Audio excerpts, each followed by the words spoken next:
අයිබෝවන් යාරිෂක් වෙරනම ෆාම් එකෙන් ඔයගලන් අද සාදරයෙන් පිළිගන්නවා. අද මම ඔයගලන්ට පෙන්වන්න යන්නේ මාළු පැටව්, ඒ කියන්නේ ගප්පි පැටව් එක්කහු කරගන්න ආකාරය. මේකේ ඉන්නේ ෆුල් බ්ලැක් එක.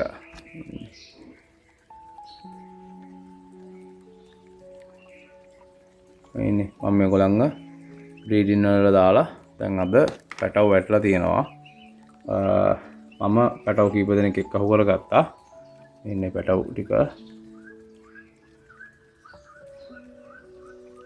එතකොට අපි පැටව් එක්කහු කරනකොට පොඩි වාජනයක් අරගෙන අලුත් වතුර ගන්න අපි මේ ටැංකියෙන්ම තමයි වතුර ටික ගන්න ඕනේ. මොකද අපි අලුත් වාජනයකින් ගත්තොත් වතුර ගත්තොත් ඒ වතුරේ තියෙන උෂ්ණත්වයයි මෙතන තියෙන මේ ටැංකිය එකේ තියෙන උෂ්ණත්වයයි වෙනස් වෙන්න පුළුවන්.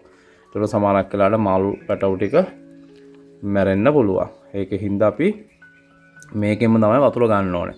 අරගෙන දැන් මේ දාලා තියෙන ගෝණි නූල්. ගෝණියක් අරගෙන සම්පූර්ණ ඉරලා දාලා තියෙන්නේ. එතකොට මේවා අස්සේ ඉන්නවා පැටව හැංගිලා. මොකද හේතුව ඇවිල්ලා අපි මේවා දාන්නේ මව්සත්තු දාපු ගාම පැටව කනවා. ඒවෙන් ආරක්ෂා වෙන්න තමයි පැටවට හැංගෙන්න තමයි මේවා දාලා තියෙන්නේ. මේ ඉන්න දැන් මේ පැටව. ඊපස්සේ අපි මෙන්න මේ ආකාරයට පැටව් ටික එක්කහු කර ගන්න ඕනේ. දැන් මම මේක එක්කහු කරගත්ත පැටව් ඉන්නවා සාමාන්‍යයෙන් පැටව් 50ක් විතර. අපි ඊට පස්සේ මේක අරන් ගිහිල්ලා අපි දාන්න ඕනේ වෙනම ටැංක් එකකට. දැන් ටැංක් එකට ගිය ගාම මේක එහෙම් පිටින්ම අත්තරින්න එපා.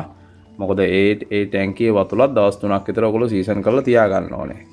ඊට පස්සේ මේ වාජනයේ පිටින් පාවෙ කියන්නේ නිකන් මෙහෙම අරන් ගිහිල්ලා මෙන්න මේ ආකාරයෙන් නිකන් පාවෙන්න වගේ දාලා තියන්න සාමාන්‍යයෙන් පැය භාගයක් විතර යනකම්.